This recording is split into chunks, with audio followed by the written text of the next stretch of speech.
Hello guys, this is Manju Kumari and welcome to beginning for learning. तो इससे पहले वाले वीडियो में हमने बात की थी सोशल कॉन्ट्रैक्ट थ्योरी के बारे में, जो राज्य की उत्पत्ति के बारे में थ्योरी है। उसमें हमने जो है वो मैंने बताया था कि तीन फेमस जो विद्वान हैं उनके अकॉर्डिंग जो है इस थ्योरी को हम पढ़ते हैं। तो उस थ्योरी में मैंने जो पहले विद्वान थे थॉमस हॉब्स, उनके बारे में बता दिया था कि उनका सोशल कॉन्ट्रैक्ट जो सिद्धांत था वो क्या था, वो राज्य को किस तरह से मानते हैं, राज्य की उत्पत्ति का क्या आधार बताते हैं, वो मैंने इससे पहले वीडियो में डिस्कस कर लिया है। आज के जो वीडियो उसमें हम डिस्कस करेंगे कि जो दूसरे विद्वान हैं जॉन लॉक और रूसो, इनका सोशल कॉन्ट्रैक्ट सिद्धांत क्या है राज्य की उत्पत्ति को लेकर, और जो है और उसका क्रिटिसिज्म फिर इन तीनों का भी हम डिस्कस करेंगे नेक्स्ट उसमें, कि इन तीनों ने जो राज्य की उत्पत्ति को लेकर अपने अपने सोशल कॉन्ट्रैक्ट बताए उसकी क्या आलोचना की गई है, वो क्यों सही नहीं है, वो भी हम डिस्कस करेंगे। तो गाइज, आप मेरे चैनल पे सोशियोलॉजी का, पॉलिटिकल साइंस, हिंदी, ये सारे वीडियो सीटेट के लिए भी आप वीडियोस जो है वो देख सकते हो। और भी अगर आपको लगता है कि आपको कोई जो है वो वीडियो जो है आपको कुछ चीज समझ नहीं आ रही, तो आप जो है वो मुझे बता सकते हो, मैं उस पर वीडियो जो है बना दूंगी। और अगर आपको मेरी वीडियो अच्छी लगती है तो प्लीज लाइक, शेयर, सब्सक्राइब जरूर करें। और आज का टॉपिक हम शुरू करते हैं अब। तो इससे पहले मैंने बता दिया था, मैंने तीन विद्वान डिस्कस किए। आप इससे पहले वाला वीडियो देखें तब आपको ये समझ आएगा। तो पहले वाली वीडियो में थॉमस हॉब्स के बारे में बता चुकी हूँ। अब हम सेकंड जो हमारे विद्वान हैं जो सोशल कॉन्ट्रैक्ट थ्योरी में है महत्वपूर्ण, जॉन लॉक, उनके बारे में बात करेंगे कि जॉन लॉक ने जो है वो सोशल कॉन्ट्रैक्ट यानी सामाजिक समझौता सिद्धांत जो है वो उसमें अपने क्या जो है वो पर्सपेक्टिव जो है उन्होंने अपने दिए हैं, दृष्टिकोण के बारे में बात की है। तो मैंने बताया था जैसे ही कि जो जॉन लॉक है उनकी जो बुक है two treatises on civil government, इसमें उन्होंने अपने राज्य उत्पत्ति को लेकर यानी जो उनका सोशल कॉन्ट्रैक्ट सिद्धांत है उसको लेकर उन्होंने इस वाली बुक में जो है वो बात की है। तो इसलिए आप उनकी इस बुक को भी याद रखें। और जैसे कोई पेपर अटेम्प्ट करते हो आप, जैसे बीए में ये टॉपिक आता है, तो बुक का नाम जरूर लिखें। और वो कब जो है प्रकाशित हुई थी, वो थी 1689 में। ये मेंशन करने से क्या होता है कि मार्क्स ज्यादा मिलने की जो है संभावना रहती है। तो इसलिए बुक वगैरह का जो भी ऐसे नाम वगैरह आता है उसे जरूर मेंशन करें। तो जॉन लॉक ने अपनी ये जो बुक है two treatises on civil government, इसमें अपने जो विचार थे राज्य की उत्पत्ति को लेकर उनको इसमें प्रस्तुत उन्होंने किया था। तो पहले भी मैं उनके विचारों को, उनके विचार क्या थे उनको इससे पहले वाली वीडियो में बता चुकी हूँ। तो इस वाली वीडियो में हम फिर से रिवाइज कर लेते हैं। इन्होंने इस वाली बुक में लिखा सोशल कॉन्ट्रैक्ट थ्योरी अपनी, उन्होंने इसमें बताया जैसे कि थॉमस हॉब्स कहते हैं, मैंने पहले भी डिस्कस किया हुआ है, वो कहते हैं कि मनुष्य जो है वो एक स्टेट ऑफ नेचर यानी प्राकृतिक अवस्था में रहता था। राज्य के बनने से पहले बहुत स्वार्थी वगैरह था, लड़ाई झगड़े करता रहता था, उस पर विश्वास नहीं किया जा सकता था, लड़ते झगड़ते रहते थे, गिद्धों की तरह हमले करते रहते थे। तो वो ऐसा कहते हैं मनुष्य को।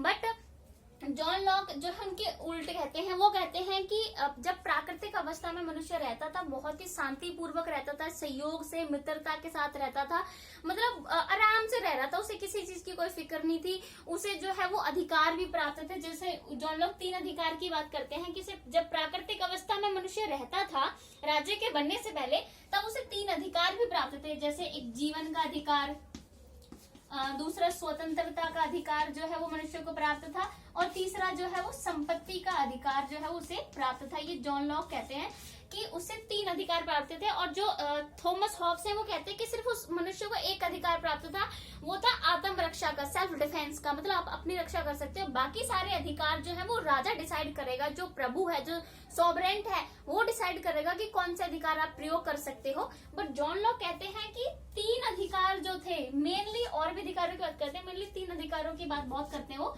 कि प्राकृतिक अवस्था में मनुष्य को ये तीन अधिकार भी प्राप्त थे। यानी वो कहते हैं यहाँ पर कि मनुष्य जो है वो प्राकृतिक अवस्था में रह रहा था तो वो प्राकृतिक नियमों के अनुसार जो है रह रहा था। मतलब जैसे थॉमस हॉब्स कहते हैं किसी तरह के कोई नियम नहीं थे, अराजकता थी पूरी तरह से। लेकिन जॉन लॉक कहते हैं कि वहाँ प्राकृतिक नियम थे। जब वो प्राकृतिक अवस्था में रह रहा था तो वहाँ प्राकृतिक नियम जो थे वो लागू होते थे, और ये उनको मनुष्य को अधिकार जो है प्राप्त थे। उसके बाद ये कहते हैं कि धीरे धीरे जो है वो बाद में सोशल कॉन्ट्रैक्ट जो है वो लोगों ने किया। क्यों किया उसका ये कारण बता बताते हैं कि बाद में समझौता क्यों किया और राज्य में क्यों आए मनुष्य। अगर जब शांतिपूर्वक आराम से रह रहे थे, किस तरह की कोई चिंता नहीं थी उनको प्राकृतिक अवस्था में, तो राज्य बनाने की क्या जरूरत पड़ी उन्हें, राज्य में क्यों आए, क्यों समझौता किया, उसका ये कारण बताते हैं। कहते हैं कि जो हमने बात की थी कि वहां प्राकृतिक अवस्था में मनुष्य रह रहा था, उसके ऊपर प्राकृतिक नियम जो है वो लागू हो रहे थे।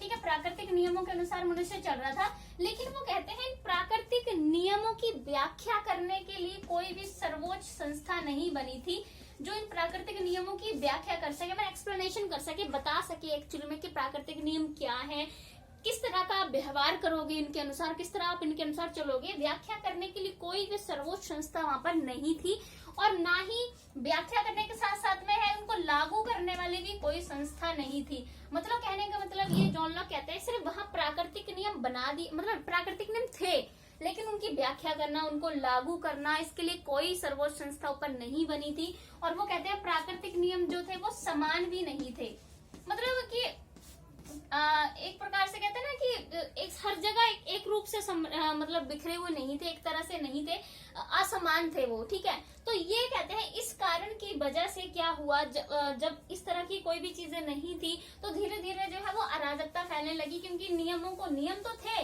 लेकिन उनको जब कोई लागू ही नहीं करवा पा रहा था तो उन नियमों का होना ना होना एक ही बराबर है, इसलिए वहां धीरे धीरे अराजकता फैलने लगी, क्योंकि प्राकृतिक नियमों को लागू कोई नहीं करा रहा था, कोई सर्वोच्च संस्था ऊपर नहीं थी। इसलिए जॉन लॉक कहते हैं कि लोगों ने जो है वो एक कॉन्ट्रैक्ट किया आपस में, सामाजिक समझौता किया, सोशल कॉन्ट्रैक्ट थ्योरी तभी कहते हैं। तो उसके बाद उन्होंने जो है वो एक राज्य बनाया और राज्य में रहना शुरू किया। तो जॉन लॉक कहते हैं कि मनुष्य ने जो है दो समझौते किए थे। ठीक है, एक था सोशल कॉन्ट्रैक्ट यानी सामाजिक समझौता,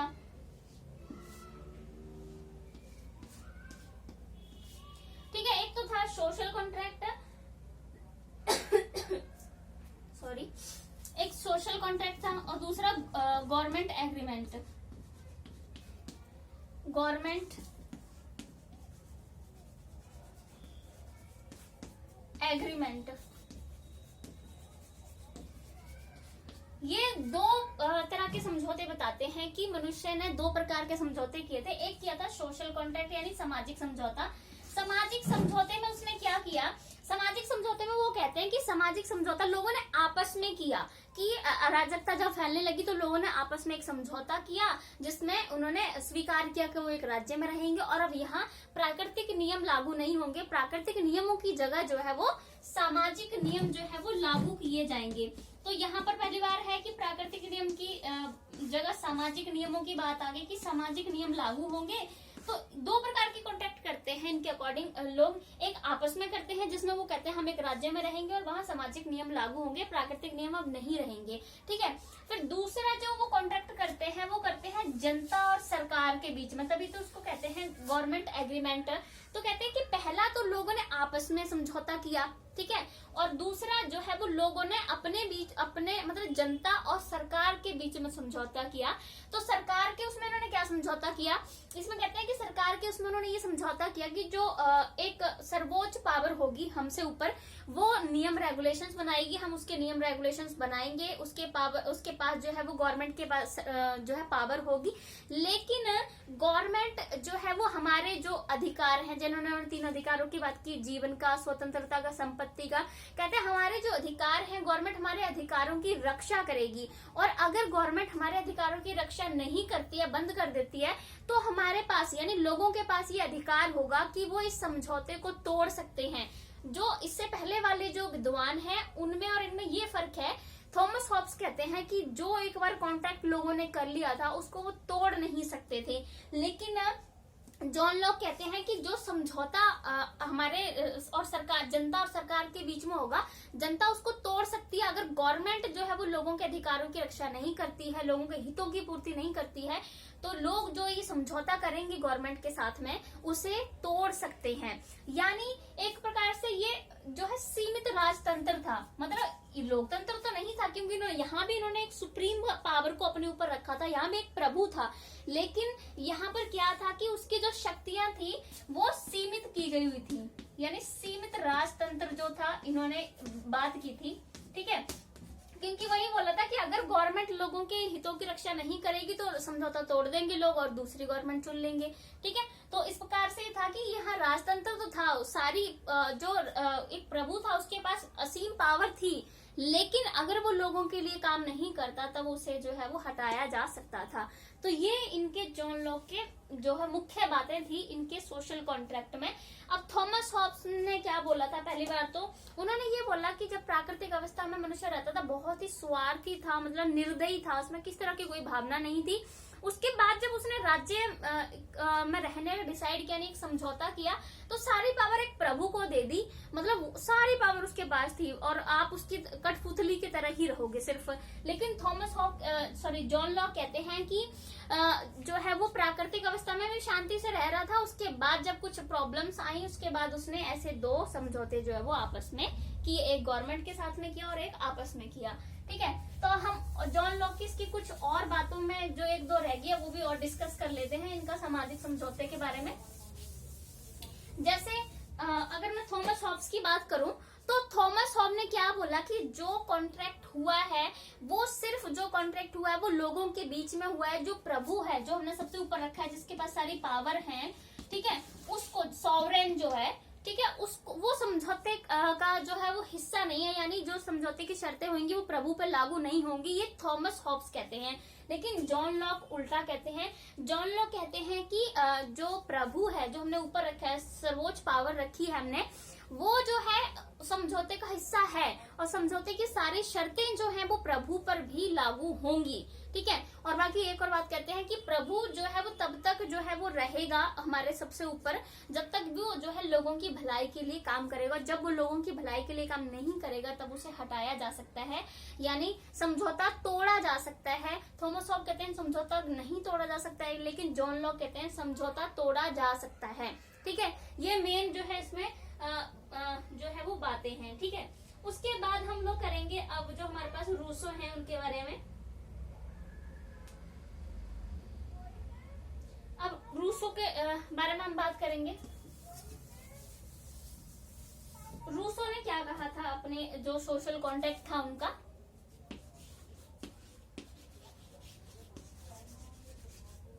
रूसो। अब रूसो और जॉन लॉक जो हैं उन दोनों का जो ये सिद्धांत है उसमें बातें आपस में बहुत मिलती जुलती हैं।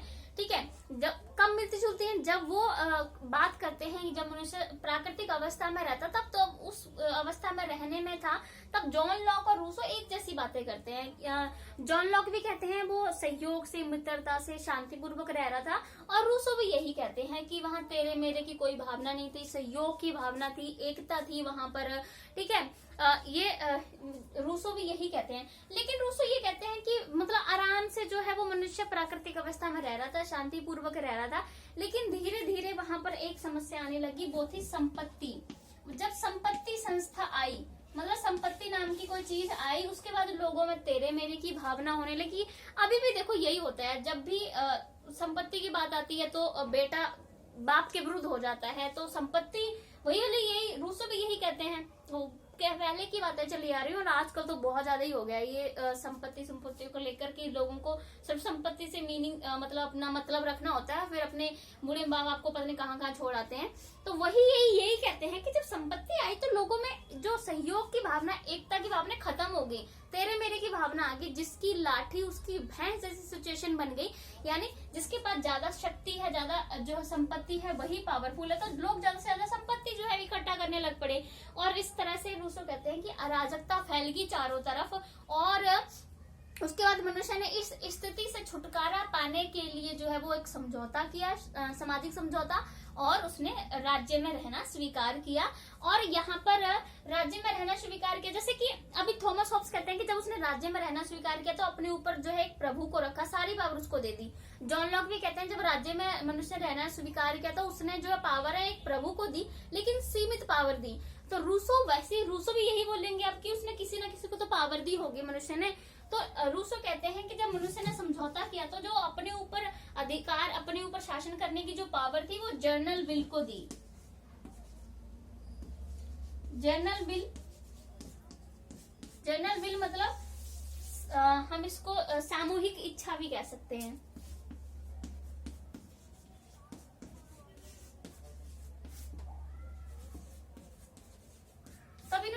बोला कि मनुष्य ने जब सामाजिक समझौता किया तो अपने ऊपर शासन करने का अधिकार जो है वो जनरल विल को यानी सामूहिक इच्छा को दिया। सामूहिक इच्छा क्या थी उनके अकॉर्डिंग? सामूहिक इच्छा वैसे उन्होंने ज्यादा एक्सप्लेन नहीं किया इसके बारे में, बट सामूहिक इच्छा का मतलब ये था कि सबका भला हो जिसमें, यानी एक वही बात जो है वो सर्वोच्च रखी जाएगी, वही बात लागू होगी जिसमें सबका भला हो। ठीक है, तो इनका क्रिटिसिज्म भी इस बात पे होता है कि ये सामूहिक इच्छा जो है उसको सही से एक्सप्लेन नहीं करते हैं, मतलब सही से बताते नहीं कि जनरल विल एक्चुअली वो कहना क्या चाहते हैं, पर वो जनरल विल से यही कहना चाहते हैं कि जिसमें सबका भला हो। तो इनकी एक यही विशेषता है इसकी थ्योरी की, इन्होंने बताया है कि मनुष्य ने अपने ऊपर शासन करने का अधिकार जो है वो सामूहिक इच्छा को दिया, यानी जिसमें सबका कल्याण जो है वो छिपा हो। और इन्होंने ये भी कहा था कि जो सामूहिक इच्छा है वो सर्वोच्च है, सबसे ऊपर, उसके आदेश जो है वो सबको मानने पड़ेंगे। यानी ये वाली बात है कि लोगों को जो है वो सबकी बात, जो एक होता है ना सार्वजनिक बात जिसमें सबका भला, वो माननी पड़ेगी। उसकी पर्सनल इच्छा क्या है उसका उन्होंने कोई महत्व नहीं दिया, उस चीज को पूरी तरह से इग्नोर किया है कि व्यक्ति की पर्सनल इच्छाएं वगैरह क्या है उस पर कुछ नहीं है। सामूहिक इच्छा क्या मानना चाहती है, मतलब जैसे अगर मैं बात करूं सामूहिक इच्छा, जैसे मान लो एक मान लो 10-12 लोगों का एक ग्रुप है और 10-12 लोग कह रहे हैं कि हमें जो है वो मतलब घूमने की बात कर रहे हैं, 10-12 लोगों ने एक ग्रुप बनाया और वो कहते हैं हमें शिमला जाना है घूमने। तो सामूहिक इच्छा क्या हुई कि सब कह रहे हैं कि शिमला घूमने जाना है, और उनमें से एक व्यक्ति है वो 12 लोगों में से एक जो व्यक्ति है वो चाह रहा है कि मैं कहीं और जाऊं घूमने, तो उसकी जो पर्सनल इच्छाएं हैं वो नहीं मानी जाएंगी। जो सामूहिक इच्छा है, जो सबकी इच्छा है वो मानी जाएगी। तो वही, यही सामूहिक इच्छा का मतलब वही बताते हैं, इसमें सबका कल्याण हो, सबकी जो इच्छा हो वो मानी जाएगी। तो तभी सामूहिक इच्छा को सबसे ऊपर रखते हैं कि सामूहिक इच्छा जो कहेगी, जो नियम रेगुलेशन बनाएगी, जो भी है वो सबको मानने पड़ेंगे। बट इसमें ये भी एक बात यही कहते हैं कि जो कानून बनाने की जो शक्ति है वो सामूहिक इच्छा को इन्होंने नहीं दी थी।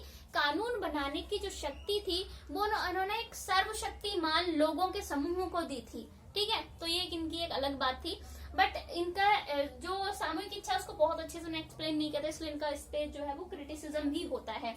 तो अब हम लोग जो है इन तीनों के विचारों में जो है एक प्रकार से अंतर कर लेते हैं कि एक्चुअली ये तीनों जो है वो कहना क्या चाहते हैं। सबसे पहले हम थॉमस हॉब्स की बात करेंगे, उसके बाद हमारे पास आते हैं जॉन लॉक, ठीक है, देन उसके बाद हमारे पास आते हैं रूसो। एक बार इनका रिवाइज कर लेते हैं कि ये तीनों जो है वो इनका सोशल कॉन्ट्रैक्ट है क्या, ये कहना क्या चाहते हैं। तो सबसे पहले ये है तीनों, एक बात पे मैंने शुरू वाली वीडियो में बताया है कि ये तीनों एक जो 3 बातें हैं उन पे एग्री होते हैं, बाकी इनकी बातें आपस में नहीं मिलती हैं राज्य की उत्पत्ति को, लेकिन 3 बातें पे तीनों ही जो है वो एग्री होते हैं। और वो बातें कौन सी है, पहली बार ये स्वीकार करते हैं, ये तीनों ही कहते हैं कि जब मनुष्य राज्य में नहीं रहता था, यानी राज्य के बनने से पहले मनुष्य जो है एक स्टेट ऑफ नेचर यानी प्राकृतिक अवस्था में रहता था। जब वो प्राकृतिक अवस्था में रहता था उसको लेकर तीनों के अलग अलग बातें आती हैं। हॉब्स कहते हैं कि जब मनुष्य प्राकृतिक अवस्था में रहता था तो बहुत स्वार्थी था, निर्दयी था, उसको सिर्फ अपनी शक्ति की भुक्ति, सम्मान की भुक्ति, दूसरों से उसे कुछ लेना देना नहीं था, उसे अपनी इच्छा के अकॉर्डिंग जी रहा था, जिसकी लाठी उसकी भैंस थी, कोई सर्वोच्च संस्था नहीं थी उसको कंट्रोल करने के लिए, कोई कानून बनाने की संस्था नहीं थी। जैसा होता ना कि मतलब कुछ भी नहीं था, अपनी मर्जी से इधर उधर भागी चले जा रहे थे, लोग अपनी मर्जी से जी रहे थे और बहुत ही स्वार्थी थे। ये जॉन लॉक हॉब्स कहते हैं। देन जॉन लॉक कहते हैं कि जब मनुष्य प्राकृतिक अवस्था में रह रहा था तो वो सहयोग से, मित्रता से और एकता से रह रहा था, और वहाँ प्राकृतिक नियम भी लागू होते थे और साथ में उनको जीवन, स्वतंत्रता, संपत्ति के अधिकार भी प्राप्त थे, मतलब बहुत आराम से जीवन जी रहा है। ये स्वर्ग बताते हैं प्राकृतिक अवस्था को और ये नर्क। तो रूसो भी जो है वो प्राकृतिक अवस्था को स्वर्ण युग कहते हैं, वो भी स्वर्ग बताते हैं, और स्वर्ण युग, गोल्डन एज कहते हैं प्राकृतिक अवस्था को। कहते हैं वहां बहुत ही सहयोग वगैरह से जी रहा, तेरे मेरे की भावना वहां नहीं थी। ठीक है, उसके बाद ये प्राकृतिक अवस्था के बारे में तीनों के विचार हैं। उसके बाद आता है राज्य बनने के बारे में। राज्य बनने के बारे में थॉमस हॉब्स क्या कहते हैं कि जब वो राज्य में आया मनुष्य, जब उसने एक सामाजिक समझौता किया, फिर वो राज्य में रहने आया, तो हॉब्स कहते हैं जब वो राज्य में रहने आया उसने एक सर्वोच्च पावर चुनी जिसको सारी पावर दे दी गई, मतलब वही डिसाइड करेगा। आपके पास सिर्फ एक अधिकार होगा, वो सेल्फ डिफेंस का, आत्मरक्षा का, बाकी सारे अधिकार, स्वतंत्रताएं वो जो प्रभु बैठा है वही डिसाइड करेगा। आपने क्या खाना है, क्या पीना, कैसे रहना, सब कुछ वो डिसाइड करेगा। आप नहीं डिसाइड कर सकते, सारी पावर उसके पास है, आप उसका विरोध भी नहीं कर सकते हो, ठीक है। और आप वो कुछ भी गलत काम आप कर रहे हैं तो आप उसके खिलाफ कोई कदम भी नहीं उठा सकते हो। मतलब बिल्कुल एक कठपुतली की तरह इन्होंने जो है बताया मनुष्य को। लेकिन फिर लॉक कहते हैं कि जब मनुष्य ने सामाजिक समझौता किया और वो जो राज्य में आया, तब उसने दो समझौते किए, एक तो आपस में किया और एक गवर्नमेंट के साथ में किया, और जिसमें उसने सीमित पावर्स को प्रभु को दिया कि प्रभु अगर हमारे लिए कोई काम नहीं करता है, ठीक है, लोगों के लिए, लोगों की अधिकारों की रक्षा नहीं करता है, तो उसे लोग हटा सकते हैं और जो समझौता है उसे तोड़ सकते हैं। और रूसो जो है वो यही कहते हैं कि जब वो राज्य में आता है मनुष्य, तो राज्य में आने के बाद वो क्या करता है, जो है मतलब कि किसी एक समूह को जो है, लोगों के समूह को पावर नहीं देता है, या किसी एक व्यक्ति को अपनी पावर नहीं देता है, अपने ऊपर शासन करने की जो पावर है वो खुद को ही देता है, यानी जर्नल विल को देता है, सामूहिक इच्छा को देता है। ये इन तीनों के विचार हैं, ठीक है। और अगर हम लोग इन तीनों के विचारों के बारे में बात करें तो एक और टॉपिक है जिसपे इन तीनों के विचारों के बारे में बात कर सकते हैं, वो बिल्कुल मिलता जुलता है, वो है शासक और जनता के बीच में उन्होंने क्या रिलेशनशिप बताए हैं। हॉब्स शासक और जनता के बीच में रिलेशनशिप बताते हैं कि जो शासक है वो सबसे ऊपर है, सर्वोपरि है, जनता उसकी नौकर जैसी है बिल्कुल, तभी कहता है ना सारा कुछ वही डिसाइड करेगा। लेकिन जॉन लॉक कहते हैं कि शासक जो है वो जनता को पूरी तरह से नियंत्रित नहीं कर सकता है, शासक के पास सीमित पावर दी जाएंगी कि जनता को भी अधिकार कुछ मिले, जनता का भी कुछ भला हो, नहीं शासक अपनी मर्जी चलाए जैसे कि इसमें चलाता है हॉब्स के राज्य में, ठीक है। न रूसो कहते हैं, वो कहते हैं, रूसो जो है कहते हैं कि जनता और शासक में है कि जनता ने वो शासक चुना ही नहीं, उसने खुद को ही शासक बनाया है, ठीक है। तो ये है इन लोगों का सोशल कॉन्ट्रैक्ट, मतलब ये राज्य की उत्पत्ति में यही कहते हैं। जैसे जो ऐतिहासिक सिद्धांत है जिसको मैंने बोला था कि सही माना जाता है राज्य की उत्पत्ति को लेकर, तो ऐतिहासिक सिद्धांत में कहा गया कि राज्य धीरे धीरे उसका विकास हुआ है, फिर अभी का जो राज्य है वो ऐसे बना धीरे धीरे विकास होकर। लेकिन सोशल कॉन्ट्रैक्ट थ्योरी जिसमें ये तीन लोग हैं मेन, ये कहते हैं कि राज्य एकदम बना, एक समझौता किया गया और राज्य एकदम बन गया, ठीक है। तो ये है इनकी सोशल कॉन्ट्रैक्ट थ्योरी। अब हम लोग नेक्स्ट वीडियो में बात करेंगे कि इनकी जो सोशल कॉन्ट्रैक्ट थ्योरी है, इन तीनों के अलग अलग जो सोशल कॉन्ट्रैक्ट उन्होंने बताए हैं, उसका किस किस तरह से तीनों का अलग अलग जो है वो क्रिटिसिज्म भी किया गया है, आलोचना भी की गई है। तो गाइज अगर आपको मेरा वीडियो अच्छा लगता है तो प्लीज लाइक शेयर कमेंट जरूर करें, और कमेंट प्लीज जरूर करें ताकि मुझे पता भी चले कि मैं जो अपनी टीचिंग में क्या इम्प्लीमेंट्स कर सकते हैं और मेरे क्या सुधार किए जा सकते हैं। क्योंकि जब सामने वाले कुछ और लोग सजेशन देंगे, बताएंगे, तब जो है वो हमें अच्छे से पता चलता है कि हाँ हमारी ये गलती है, और मुझे खुद से तो लगेगा कि मैं अच्छा ही कर रही हूँ अपनी तरफ से। तो प्लीज कमेंट करके जरूर बताएं और सब्सक्राइब जरूर करें मेरे चैनल को। आप जो है मेरे चैनल पे सब तरह की वीडियोस देख सकते हो, सोशियोलॉजी की भी देख सकते हो, इवन बीएड की जो एजुकेशन की वीडियोस होती हैं वो भी आप मेरे चैनल पे देख सकते हो, और बीए के लिए सारा कुछ पॉलिटिकल साइंस, सोशियोलॉजी और हिस्ट्री आप मेरे चैनल पर देख सकते हो। तो thank you so much guys for your support.